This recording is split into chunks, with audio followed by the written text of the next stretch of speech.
How can you become a great programmer, a great tech lead, or a great architect? What are the skills you need to focus on? Is it just technology, language, frameworks, and tools, or is there more to it? I'm really delighted to bring this new series of videos focusing on the finer aspects of programming. And what's more exciting, we have Koushik from javabrains and Siva from sivalabs joining us in these discussions. Koushik is joining in from the Silicon Valley, and Siva is joining in from High Tech City, or the Cyber City as we call it. Welcome, Koushik and Siva. Glad to have you here. Thank you, Ranga. Glad to be here. Thanks, Ranga, for inviting us. Thank you, both of us. Like, really delighted to have your experience as part of these conversations. If we look at building software, there are multiple steps which are involved in building software: gathering requirements, documenting them, architecture, design, coding, testing, deployment, operations, a wide variety of these things. And there are a number of people in software team and a number of people in the software teams playing different roles as part of the teams. How do you ensure that the software we are developing is of the highest quality? And how do we ensure that the software we are building is what our business really wants? That's where the software development lifecycle comes into picture. And that's what we will be focusing on in this specific conversation. We will be focusing on the entire journey of the software development lifecycle, starting from Waterfall, Agile, and see where we are today with DevOps and things like that. Koushik, Siva and I have been part of this evolution for the last 2 decades while building a lot of software projects. Koushik, shall we start with an overview of what you think Waterfall is and your experiences with Waterfall? Sure. So Waterfall, in a nutshell, is a way for a team of people to start with a problem and say, well, this is like a business problem. We need to find a software solution for it. Or we have a software application, we need to build a feature for it. It starts with like a need, right? Something that needs to be done. From there, all the way to delivering a feature. And the way the waterfall model process works is it is very linear. Okay, we start. It's almost like an obvious way in which you would solve it. Like somebody were to say, well, they have a problem. How do you get to a solution? The obvious way to think about it is linear, right? So you first identify what the problem is, describe what it is, describe what needs to be done, and describe how you define success, right? When do you consider the problem solved, right? Some kind of a metric, like, okay, once you've achieved this, then the problem is solved. So you kind of start there from the problem definition and description and all that. And once you've identified that, then you take it to the next step, which is, okay, now how do you build it, right? So you have people writing code and building an application, and once from there, these are high-level steps. Okay, you can make it a little bit more granular, but okay, you identified a problem, now you build a solution for it, and once you've built it, then we go, okay, now this is done. Now let's test it and make sure it's working fine before we deploy it. And then there's a test phase that happens. Everything is verified, all good to go, and then we deploy it. And then, okay, we have delivered the product, and now the users can experience it. This is, like I said, it seems like a commonsensical way to solve the problem. Right? You want to build a solution, well, identify the problem, build it, test it, and deploy it. The problem with this approach, though, is if it is a small thing that needs to be built, right? There is a small bug that needs to be fixed. You identify this, write the code, fix it, and then deploy it. Works great. The whole process falls apart when the problem is big and the code that's needed to solve the problem is big, and the time needed to test the problem is big. So what ends up happening, and this is what used to happen with the waterfall model. This waterfall model was the way to build things maybe 20 years ago, right? Maybe Agile was there at the time, I don't know, but most of companies like 20 years ago, we were doing waterfall. What ended up happening was this. There's a big project. It needs a lot of people, a lot of resources to work on. And it takes a lot of time to define what that requirement is, right? Because it's a big problem. Okay, Absolutely. Great. Then you define it, you write code, a lot of time to write code, and then so on to test and to deploy. So this is at a high level what the waterfall model is. And the time for each step scales up depending on the size of the problem itself. But essentially, it is a linear process from problem to solving the problem using code. Perfect, Koushik. I think you hit the nail on the head. The steps are kind of are simple. I mean, that's how, like, if you want to do something, you'd want to take that approach because there are a lot of steps involved and you'd want to do them one after the other. However, the problem we faced was that the size of each step was bigger as soon as the problem which we want to solve was big. And I had the same experience as well, right? So we were working on a project where, let's say I have to build, let's say I'm starting a new project and we are building something from zero. The initial thing I used to get was a 200-page requirement document, which says exactly what the entire product should be, right? What's the complete requirements for, and that 200-page document is actually an output of almost 6 months to 1 year of effort beforehand. So only after that kind of effort, I would actually first see a document. And initially, what used to happen was actually I was working as part of a small team as a developer 20 years back, and our architects get together and they would actually come up with an architecture document, let's say a 100-page architecture document on how we should. So even before we write the first line of code, it's almost like we have spent 1 year in duration and a lot of effort trying to come up with a couple of documents, right? So that's where the focus was on most of the times, right? And that's where the challenge is. If it was just a 1-page requirement document, probably it's good because you'd be able to do that faster. But because it's a lot of things that we are trying to do when we start off a project, and it's probably depending on the size of the project, it can be a few months to a couple of years also sometimes as well, right? So Siva, what was your experience with Waterfall? Yeah, my very first project was based on the waterfall model, but we didn't have a 200 pages kind of a requirement document, but it is pretty much follows the similar lines where we have a client and a couple of people travel to their on-site location. They had a discussion for a week or so, and then they gather all kinds of requirements. And then they come back and then they prepare a lot of documentation on what we are going to build and all the stuff. And once they agreed upon, they depart. The clients go on to their lives, and we start analyzing and coming up with all the low-level, high-level designs, and then go on building the stuff. But the problem is, if we misunderstand something or if the requirements got changed, we only came to know about it after, say, 3 months or 6 months. And we have already invested a lot of time, and then probably the whole design might change based on the change in the requirements. But all that wasted effort, we get to know after a long time, like 3 months, 6 months.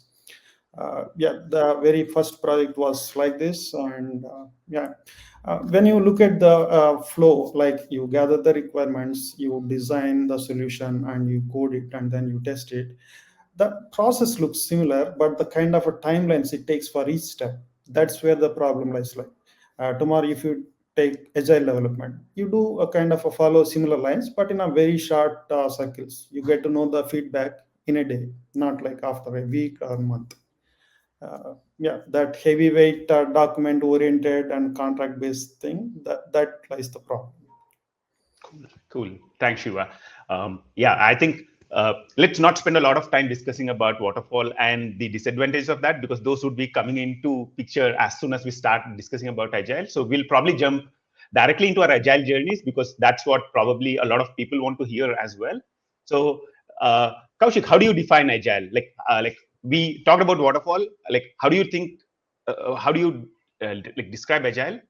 One of the things which Siva was already mentioning about was the reduction in the feedback. In the cycle. For example, each step we are reducing the duration as much as possible, right? So that's probably the starting point. But what are the other things that agile brings in? The way I see it, and it's hard to describe agile without calling out some of the problems with waterfall that came before. It's even if a typical listener or viewer of today is not going to be working on waterfall, it's important to understand what caused agile to come up. And I talked about how waterfall is kind of like a commonsensical way of doing things. You would obviously plan everything first, and then you would execute, and then you would test. It makes sense. But then at the same time, uh, we don't follow that process in real life. Okay, so for example, somebody were to invite me to a party, and then they go, "Hey, here, come over here. This is where the party is happening." And then for some reason, the party location got changed. They would call me and say, "Hey, go over there," or something like that. When there is a change, there is a communication that happens, and we are all human beings. We all communicate. I don't go, "Well, you told me the party was at that time at that location. I am going to go there." Well, you've documented it and it's approved and all that. That never happens. So in a way, the flexibility that we have in our plans in real life is also manifested in software, where we are not working like, okay, you are somebody who gives me the requirement, you give it to me in a document, and then you sign it and seal it, and you cannot change it while I work on it. Well, that doesn't apply. So what happens is, in an agile workflow and in a modern workplace, all the stakeholders, people who are involved in getting something delivered, work as a team. It's not just one team handing off to something and to something else. There's a lot of communication that happens all along the way. And it is no longer a one beginning to end anymore. It is a lot of communication in cycles. And the fact that there are all these people working together as a team means everybody knows what's going on and everybody is involved with what's going on. So one example of that with Manifest with Agile is there is a requirements person who says, well, this is a problem. It could be a business person. This is a problem. This is what we need a solution for.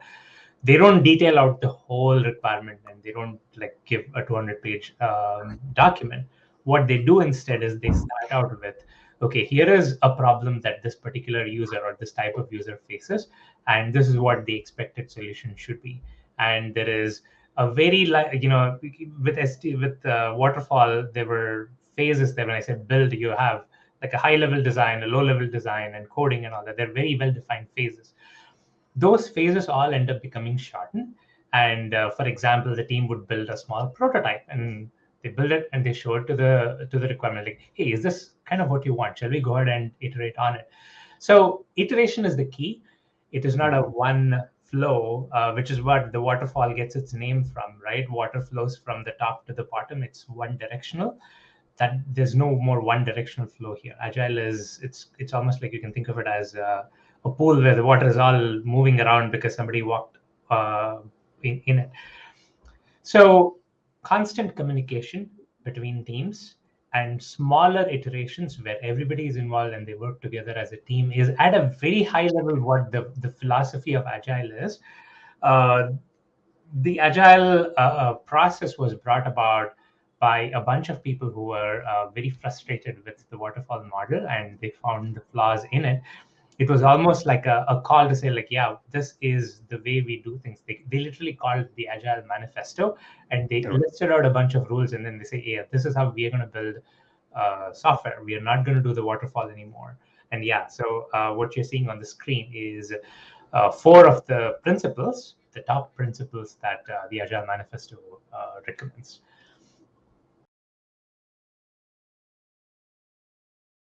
Awesome. Thanks, Koushik. I think that's almost a perfect introduction to Agile, right? So the focus on iterations and the focus on enhancing communication within the team. No longer a silos where somebody, where the document is the communication. Instead of that, it's now people talking to each other. That becomes the mode of communication. Absolutely. Siva, do you want to touch upon any of these things that you think are important related to Agile? Yeah, sure. So, Koushik already summarized what Agile is and what we put focus more on. To briefly say what Agile, in my view, I can see it in 2 ways. The whole Agile Manifesto talks about, one, how do we communicate with each other, involving all the stakeholders. How effectively we work as a team. That is one part of it. And the other side of the coin that I see is how we can build the software in a better way. not like going into a cave and then build the software and come out of it after 6 months or 3 months. So how do you frequently interact with the client members, and then how effectively you build the software? Like, you don't Right. keep writing the production code and then only deploy and then test it after a week, right? You have to get feedback instantaneously. And how do you improve the quality of the code, and how do you effectively automate the process of deployment? So all kinds of tech side of things also is covered as part of the Agile Manifesto. So I see it as two sides of the Agile coin, like you improve the overall communication among all the stakeholders, and how do you build the software in a much more reliable and faster way. Two sides of it. Perfect. So you are talking about build the right thing. So you want to build what the customer wants. Probably the customer, even the customer, a lot of times does not know what they want at the start. And as we do it in iterative cycles, probably we'll figure out even like by actually having a number of demos. That's when a customer probably will start understanding what they want to build. So you'll be focusing on building the right thing as well as build like this terminology also like I don't remember where I found this, but it's the build the thing right as well. So it's not about just the building the right thing, it's also about building the thing right. That's where I think all the processes come into picture, right? So like small iterations, bring the feedback loop in, making our process, I mean the entire process efficient by doing things like continuous integration, continuous deployment, and things like that. Perfect. I'll just probably take a pause in here, just kind of focus on the things which are part of the Agile Manifesto. The goal is not to actually discuss them in depth, because we can keep doing that for a long while. Just to give a high level overview, it's more like the four major things as part of the Agile Manifesto are individuals and interactions over process and tools. So stress is on communication in here, working software over comprehensive documentation. So basically the stress here is on code. So it's important to have something working rather than having a 100-page document. And like the next thing which is stressed upon is customer collaboration over contract negotiation, because if you want to have a contract, you need to have a solid requirements in place, which again goes against the entire values of Agile. And the last one is responding to change over following a plan. If you look at these, I mean, it's clearly written that there is a value in the items on the right. Documentation has value. It's not like all the documentation is useless. It's just that the value for things on the left hand side is a little bit more. So if I read what it's in here, it says that is, while there is value in the items on the right, we value the things on the left more. Okay. Now that we saw that, Koushik, do you want to specifically identify, I mean, looking at this Agile Manifesto, do you want to highlight certain things from your experience on specific things which might be important? Yeah. So I think a lot of these is kind of a side effect of the way the software industry has changed, and Agile Manifesto has also changed the software industry. So there's a bit of a feedback loop there. One thing that really has made an impact to software today is the responsiveness to change. 10 years back, we didn't have this kind of a software as a service set of platforms. We didn't have a Facebook or a Google. Most of the software we would write are for big enterprises who have been doing the same thing they were doing for 20 years, 30 years. And they were just happy that they didn't have to do it manually. There was software to do it. So they would just basically like, yeah, I'm okay waiting for a year because things haven't changed the last 5 years. They're not likely to change a year from now. So not being able to respond to change wasn't a problem because there wasn't a lot of changes happening to begin with. These days, that's not the case anymore, right? If you want to wait, like if Facebook were to say, I need 6 months to push a feature, it's like there's going to be another competitor who's going to come and take its share, right? There is such a big need for responding to change that this kind of becomes a necessity rather than, well, do it this way versus that way, right? So this is, I think, the biggest side effect of Agile, and also the cause for Agile. The need for change has become a very big cause for Agile, and then people are adopting it. And as a result of people adopting Agile, a lot of software systems today are much more iteratively built and much more frequently deployed, leading to this whole ecosystem of philosophies like continuous integration and continuous delivery. So there's a whole host of solutions that have been built to make this as iterative and as fast as possible. So I think the responsiveness to change is like the biggest impact on our jobs as software developers. Absolutely. I think it's also a lot of times today the success of an enterprise is determined by how fast they can respond to change, right? So it's not like there are things changing faster than at any point in time before, and therefore we have no other option but to adapt. And as you say, agile was probably like one of the steps that we took towards adapting software development to whatever is changing in the business world. Perfect. Shiva, do you want to highlight anything else from the Agile Manifesto? Yeah. I would like to talk about the customer collaboration aspect of it. So I worked on a lot of applications because I worked in many of the service-oriented companies and service-based companies, which work with a wide variety of clients. And some projects are successful, some projects are failures, some projects are moderately okayish. But when I look at overall what kind of a projects are successful, the constant thing that I noticed is the more we collaborate with the customers, the chances are higher that the product is going to be successful. At least that is my experience. So what happened? I can share a couple of my experiences. Earlier, when we are working with one of the client project, we traveled to the client place in USA, and then we had discussions with the business people, and then we get the information of what system they are trying to build a first hand. We don't have a 10th hand information where main things are got lost in the translation. No, we had a direct interaction with the customers, and then we had a lot of discussions. And one interesting thing is they have some of their existing systems and they are trying to move to a different new platform. And when we are having the discussions, a lot of features that they already have in the current system, they are saying, okay, we want the same feature in the new system also. Then we asked, why does it really make sense in today's world? And the interesting part is almost 20% of the features in the current system are workarounds for some problems that they had, which are not the case anymore. They don't have that problems anymore today. So because of this conversation we had directly with the client, we get to know that we don't have to build those features at all. But if we have a stayed back and we don't have a direct conversation with the customers, we may be busy with building all those workarounds, which don't solve any problems that they don't have. So this is the constant pattern that I see in while working with the clients. The more you talk to the customer, the more you try to understand the business aspect of it, the better idea you have.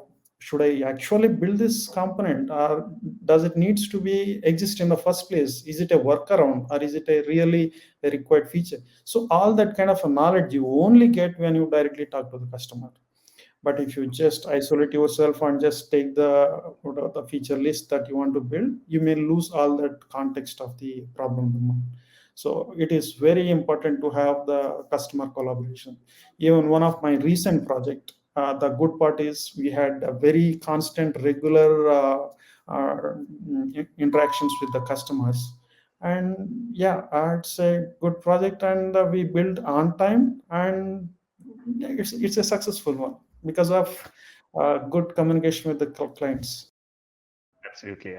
I think absolutely right. So if you look at 80-20 rule that we often talk about, right? So probably when you are starting off a project, you don't know what are the 20% most essential things which brings you 80% of the value. And that's where I think communication really, really helps, right? By having constant communication, you are working with the customers day in, day out. And with Agile, we are also bringing like a person who represents the business team, a product owner, directly into the team. And he's involved in most conversations that happen with the team. And therefore, the team has more knowledge about what product we are building. Thereby, like we are in touch with what the business needs are, and we can adapt quickly. Perfect. And also, like one more consequence I see because of this is today projects fail faster.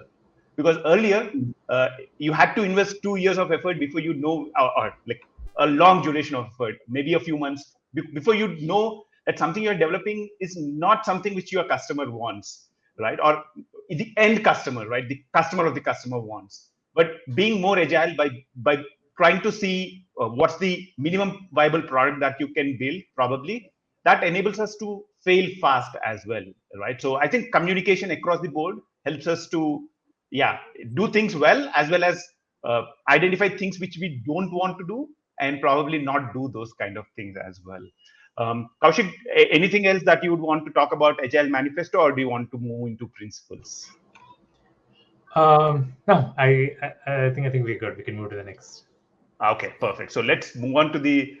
There are, like, one thing is the Agile Manifesto is quite simple, but if you look at the principles, there are 12 principles. I mean, I don't think anybody would be expected to remember these 12 principles, but I find them really, really good starting points on how you can build really, really good software, right? So things like, for example, focus on continuous delivery of valuable software. That's one of the things which we have been talking about right now.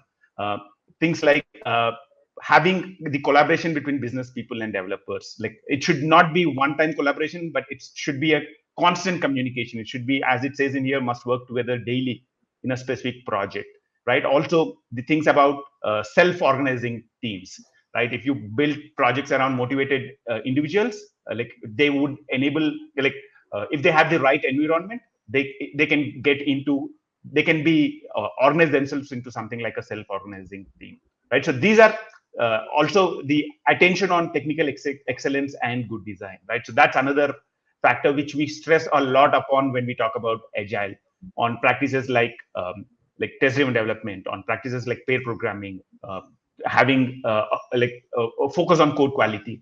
So yeah, I mean, there are a lot of such principles. 12 is a lot, I would say. But Shiva, do you want to pick up one of those, and do you want to start with like one of those principles and share your experience regarding that? Yeah, sure. I can talk about TDD and continuous delivery or deployment. So TDD, I think by 2022, I think most of the people already recognize TDD is a good way to build the software so that you can quickly test it out and then see what you are building is working or not.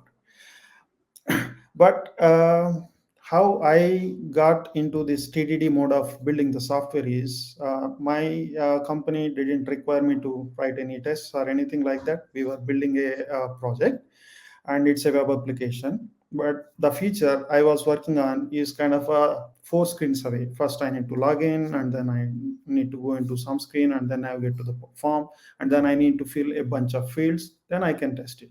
And even one minor change, I need to repeat this whole cycle.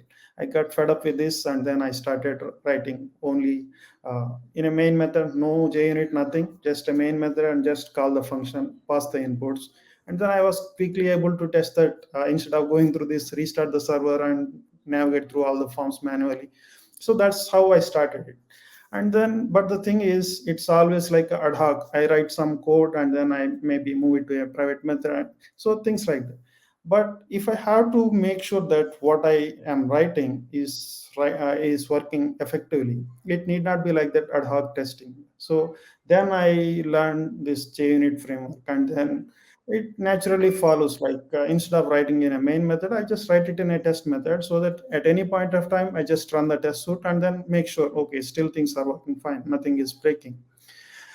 But the thing is, now that I realized testing is a good pattern, but the thing is, how to write good tests is a very complex topic. It may look simpler, but it is very complicated topic. I see a lot of projects writing a big suite of tests which are terrible, and they break for every minor change Exactly. because of excessive marking and all those stuff. But I learned over the time what is a balanced way of writing good tests. That is one aspect of it, but that is all at the developer machine level in day-to-day work. But the ultimate validation happens the quicker you deploy into some environment, be it QA, be it staging or prod. That is where the actual validation happens. Many things work just fine on your local machine with a limited data set, but may not work as expected when you deploy actually on the server in product stage. So the quicker you can deploy your application, the quicker you get the feedback. And now we are in the agile way of doing things, and the more frequently you can release your software to some staging or QA environment, the more quickly you can get the feedback. And again, on top of it, now we are in the microservices area. And if you think of deploying manually all this whole set of microservices without any automation, just impossible. That's not going to work. So you have to invest some effort and time and money, whatever it takes, to establish that automated way of deployment. That is absolutely necessary to get succeeded. Yeah. Absolutely. I think, so you were talking about starting your journey with unit testing, right? It's like my journey was pretty similar as well. So some things very, very similar, like a part which was very, very difficult to test in an integration kind of a way. We were working, okay, this was pretty early, right? I'm talking about 2006 kind of. And that's where, okay, how do we test this? And that's where we found, okay, we have to write unit tests for this specific thing, because to cover all the variations possible, the only way was to write unit tests. And there were challenges. Actually, writing unit tests was not difficult. Sorry, was not easy at that particular point in time, because the code was very tightly coupled. And then we had to work out a way where we actually make it loosely coupled, make this part independently testable, and then we were able to write a unit test. And that was where my journey with unit testing also started. And eventually, I found like that writing tests ahead of time adds a lot of value in most of these situations. And that's where, like, I think test-driven development is another thing you were touching upon. Perfect. I think those are the practices. Before the emergence of Agile, the focus was not a lot on those, but like with Agile, unit testing, test-driven development, continuous integration, continuous deployment, these were some of the practices which became almost like synonymous with Agile. Maybe they are not Agile themselves, but like they became kind of, whenever we talk about Agile, like along with improving the communication, improving CI/CD, improving the development practices, like code quality and things like that also became the norm. Koushik, do you want to talk about anything? I mean, any of the other principles of the Agile Manifesto? I mean, Agile essentials, I guess. Yeah, the one thing, first of all, I definitely agree with everything Siva said about test-driven development. I have had challenges with testing myself. It was a mindset change when I was new to the industry, to be like, yeah, I could be writing code that delivers new features. Why am I wasting my time writing tests, right? It's only when you realize the value of testing and how quicker you can actually deploy stuff, and how you can save your own skin by having tests and that catches your own bugs. It's only then that it makes sense and get into testing. The one thing that I did want to touch upon is, it's kind of not as popular, but it's important, is point number 8 that you see here, which is agile processes promote sustainable development. One of the things that was that kind of came with agile was this concept of sprints.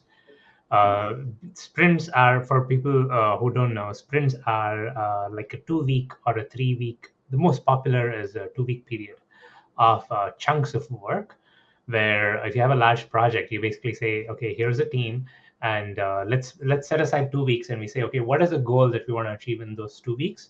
And everybody plans for the work, and they take it on, and then we meet on a regular basis to see what everybody else in the team is doing. There is a very good reason for it, because we talked about Waterfall. One of the big problems with Waterfall was you have like a 2-year project. People usually tend to take it easy in the first 6 months. It's like, it's a long, but there's no sense of urgency. There's no sense of, okay, there's a deadline, because it doesn't occur to us when the target is so far away. You don't have a sense of progress. Like, are we on track? That's a big question, and we won't know. We usually tend to take it slow. And the last 2 months is always, it used to be hell, because that's when we realized, oh man, there's so much stuff to be done, or things we thought were complete weren't done, and then we had to rush there. So the Agile Manifesto talks about sustainable development, which means that there is this acknowledgement that it's not like you're done with this and you release something and you're done. We are probably going to be working on a certain project or working on a certain product for 2 years, 3 years, unless the other person, the person quits goes to another company, in which case they're doing the same thing in that company. So this is a lifelong endeavor. It's not like a big bang, do it and then you're complete. So how can we break up this work into smaller chunks so that once we have a sense of progress, even if it's not accurate, right? You can readjust accordingly. And like, okay, for these 2 weeks, here's a small chunk of the work that I'm going to plan and complete.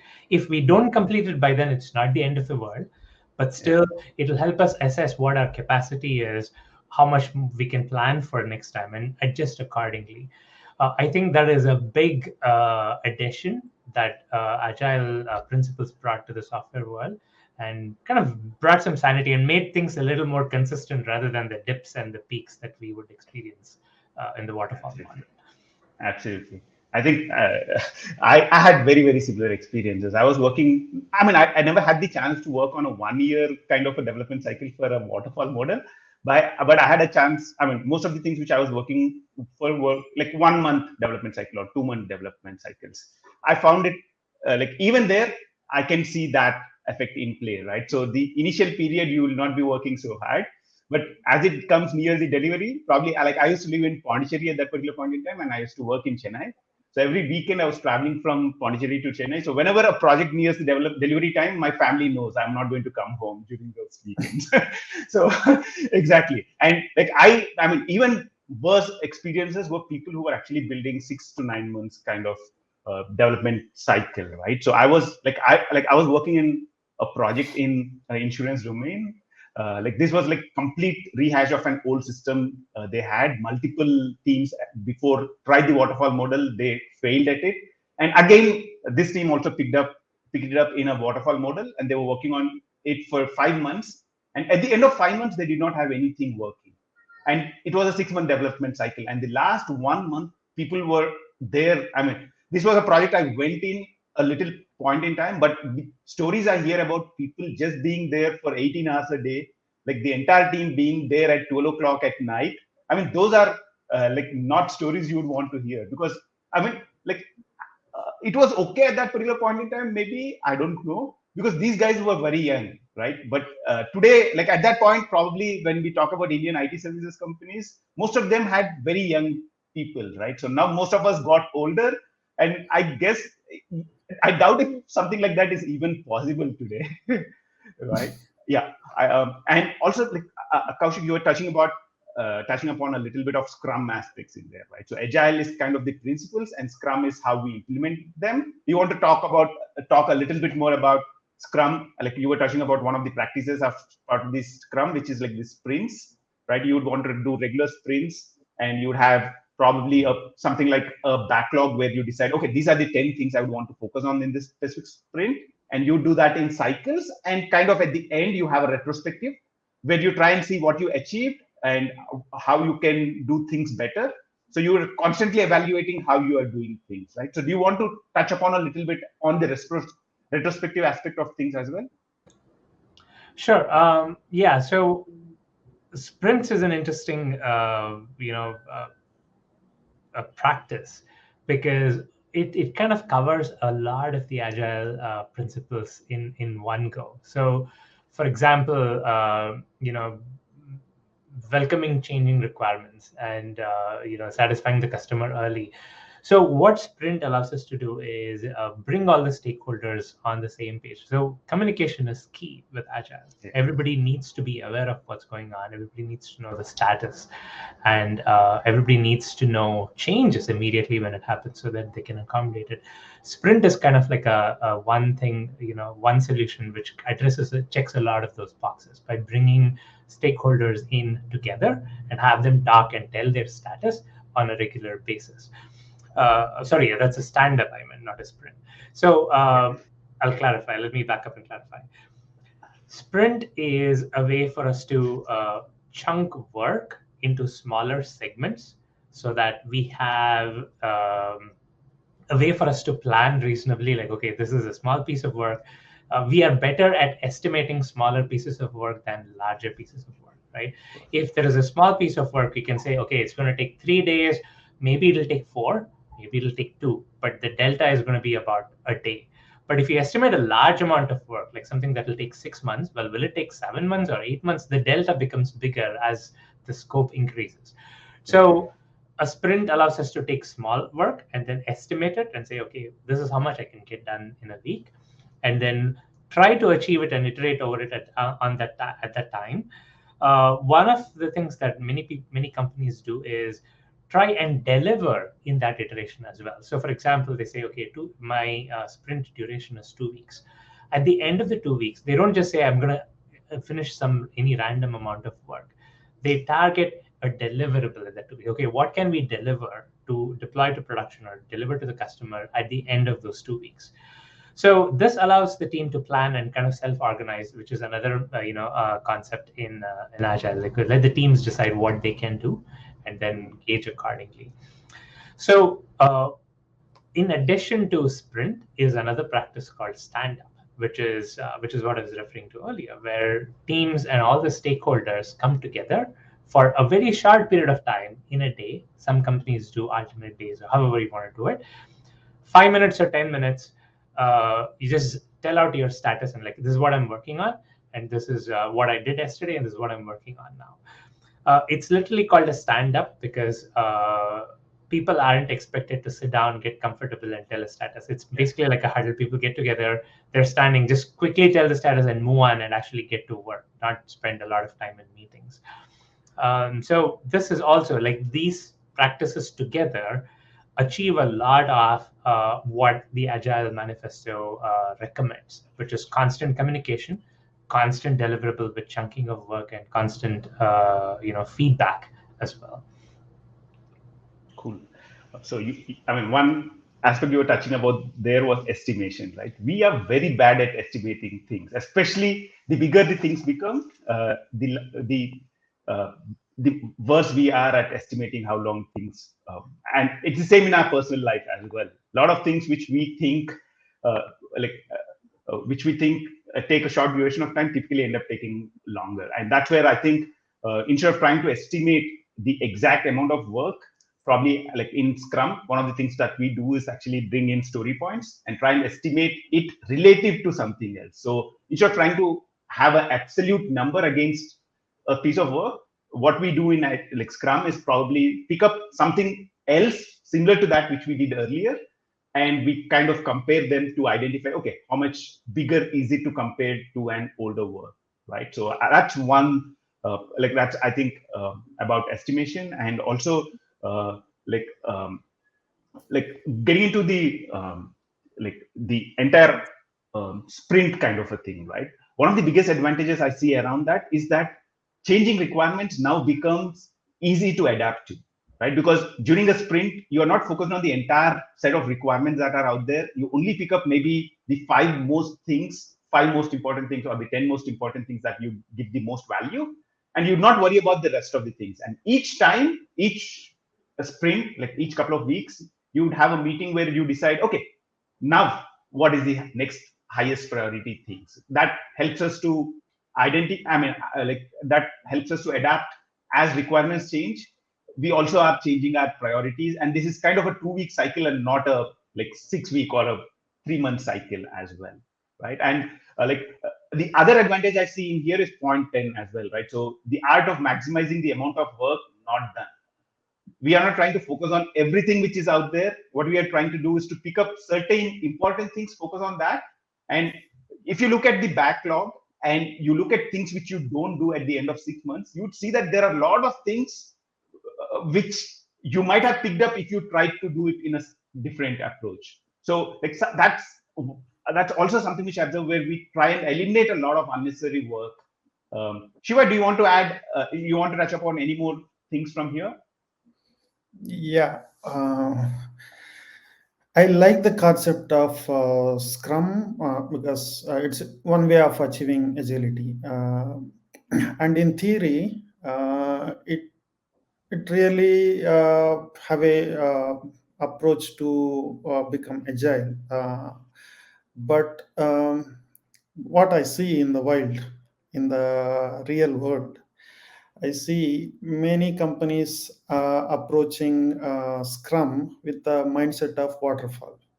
So as per Agile, you pick up a set of items that you want to work on in this sprint. And if for any reason you get to know if the requirements got changed or your understanding is not quite right, and the ideally, what based on my understanding, you should cancel the sprint and then restart it with the proper understanding. But what I see in the practice in most of the companies, they try to change the requirement, but you still need to meet the timeline, deadline, whatever. Right. Because of this constant, you have taken that aspect of you need to respond to change, but you haven't changed the timeline to deliver. Right. What happens because of this is people try to cram in whatever they want to. They put quick fixes and whatever, and then try to meet their timelines. So it is not the wrong of Scrum or Agile, but it is how people are approaching in the ground level. That is where the challenge is. Otherwise, yes, if you think we can't think about what we are going to build end to end, and today there are a lot of things. Sometimes we can't conceive what our final product will be after a year or so. So you can think, okay, what we are going to build in say 1 month or 2 months, and then approach it in an iterative fashion. And Scrum helps really with that approach. Yeah, but yeah, people need to kind of realize if you approach Agile with a waterfall model with a fixed deadline, things are going to go wrong. Exactly. I think that's where we had certain things like that as well in our experience, right? So like a lot of times you end up in a sprint with something on the backlog which probably is not ready for development, and that's where I think the definition of ready becomes really important, right? So identifying like during the estimation, right? Whenever we try and estimate it, whenever we do the poker, one thing I found very useful is having teams which are assertive, team members who are assertive, right? What happens is when you have assertive team members, they don't even show the poker point, and they say they have not understood it well enough, or something is not ready for development. I think that's the best place to cut it off. Like even before coming into a backlog, into a sprint backlog, just when you are doing a planning poker is where you like the team has to be empowered to say, okay, this is not ready and we are not going to pick it up. Probably this is something which goes into the next sprint. But I agree. I mean, I think essentially, like when it comes to some of the IT services companies, and like this is like if you don't pick up something, you don't have any work to do, and that's where there are other dynamics which come into picture, and it becomes essential at that particular point in time to pick up things which are not ready and kind of work around with things as you go on, right? So the other aspect probably is also the definition of done, right? So that's another aspect which we actually saw, like it has to keep evolving, right? Just like initially probably your definition of done is just probably code quality checks and things like that, but over a period of time you'd want to like increase what you have in your definition of done at the end of every sprint, like so that you can check against that and see if you are meeting everything in there, right? Okay, cool. I guess, are there any other points that you want to touch upon, Agile, Shiva or Koushik? Any other things that you want to talk about with respect to Agile? I want to add one point to what Shiva mentioned. I think it's a very valid point, and it is one way in which the Agile process can go wrong. There is always going to be this tension between the business and development and QA, because the dev team wants to do things right. For example, there is code quality issues or tech debt issues, and the business always wants things fast. So there is always an inherent tension.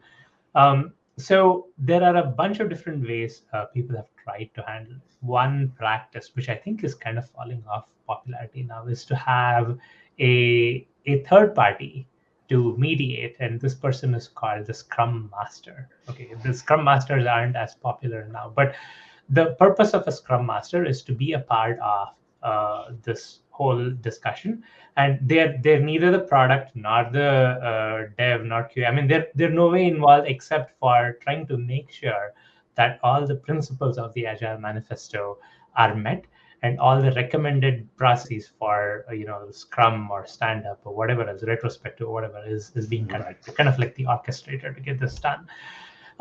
That's one way to solve the problem.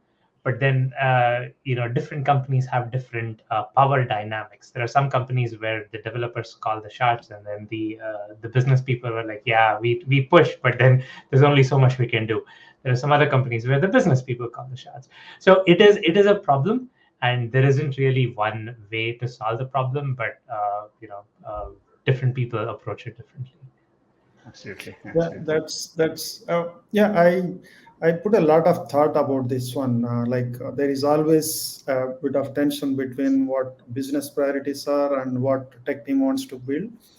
And I kind of see once we became a developer, and from the very beginning, we some way put a lot of focus on our coding abilities and then learning new frameworks and tools and stuff like that. And some way you have this constant information of, okay, new architectural styles, new tools, new frameworks, and all kinds of techie shiny stuff. And we kind of lean towards it, and that's where we take our pride in. See how I implemented this in a cleaner way, how I followed this DDD, TDD. So this is where we take our pride in. And if you completely take a different hat and think from a business perspective, all we are trying to do is solving a business problem. You are not here to write pure functional code. You are not here to do DDD. You are trying to solve a business problem. And let's say somebody with money and some thought process come up with a business idea, and they want to build a product and release into the market. And assume there is today getting a right business idea is a crucial thing, and then releasing to the market is time to market is at most important, because once you release a product, within a month or so there can be almost 4 competitive products people can release once the idea is out there. So it is very crucial to go to market at the right time to capture the market. And now when you look at from the business point of view, your code coverage doesn't really matter for a CTO or CEO. That's a good thing, nice to have. But if you can't be successful in the market, what do you do with your 100% code coverage? Nothing. So at times we have to look at from the business point of view also to understand and then align with the overall goal. Just thinking about, okay, I'll build the perfect code and then release. Maybe you can release perfect code, but your larger goal is defeated. So this is the mind shift I got. Now I'm playing the role of a tech lead or architect. Now I got to see the more of a business side along with the technical side. Absolutely. So, yeah, it is something to think about for all the developers, not for the tech leads or senior developers. Everyone should think about we are all approaching to solve a business problem. Writing some fancy code is not the ultimate goal of doing software development. So we are, like Koushik was talking about, the inherent tension between the different teams, right? Even within a team, you would have people playing different roles. So you have testers, developers, like business team. So there is inherent tension, and probably, like Siva is suggesting, looking at the final business value of what we are doing might be something which would help us probably not look at the same thing in the same way, right? So probably it kind of gives us a common perspective to look at in the long run. And going back to inherent tensions, I think until now we have been focusing on the tensions between business and the development teams, or the development team including coding team and the testing team. How about bringing the infrastructure team also into picture, right? Operations also picture. I think that's the next part of the journey which we have been going through in the last 5 to 10 years, right? So where we are actually trying to bring the operations into the mix as well. So instead of just saying business and the development is the only team, but also give importance to operations and kind of bring the whole thing together as one team.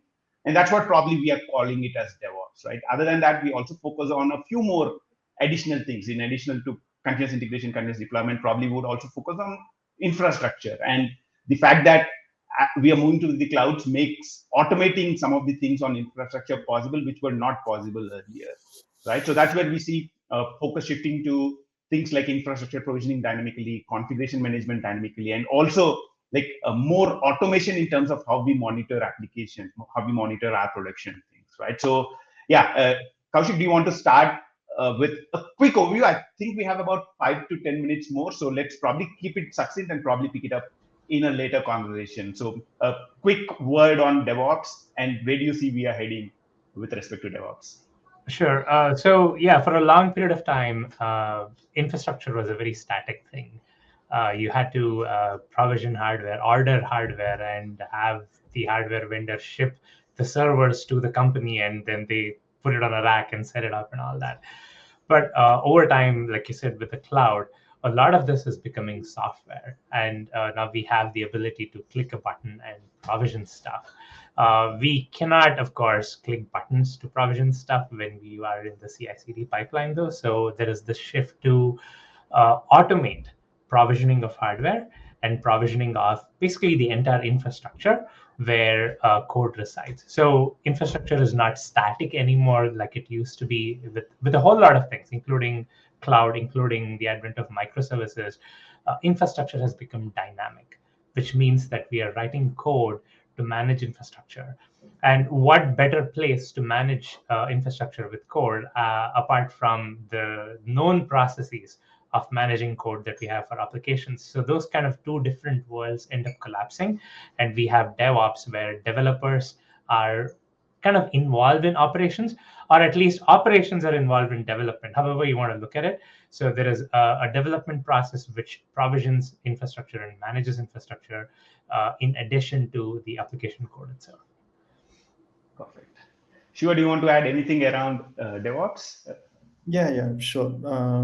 So ultimately, once you build the application and deploy it in prod, and that's where the infrastructure management comes into picture, right? That is a crucial part of it. And I have a theory: making developers take care of infrastructure, or at least pairing with the infrastructure team, improves how we build the application. The reason being, as a developer, we can go for all the shiny tools. Okay, let's add Redis, let's add Elasticsearch, let's add all kinds of fancy tools. That's a different thing on the developer machine. But when you have to run it in a production scale, that's altogether a different thing. If the developer pairs with the infrastructure team, or DevOps, what you call, and then they also realize how much effort it takes to run the application with all this infrastructure, so that we also think about it's not only just using all kinds of fancy tools. We need to think about how to operate at the production scale, so that when you pick up a tool, how much burden it is going to impose on us, how much business value it is going to bring in. So we'll have some kind of balance in how do we approach in the implementation. And yeah, infrastructure as today's everything. I don't see any company deploying their application on their on-premise data centers in the last 7-8 years. Mostly it is some cloud.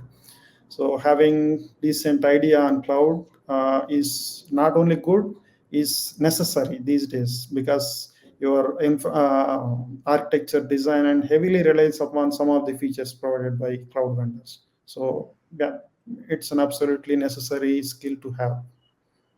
Perfect. So you're talking about the fact that by being as part of a single DevOps team, probably even the development team starts to focus a little bit more on the challenges faced by the infrastructure team. And that's important, right? If I understand the challenges, then I would give more value to them.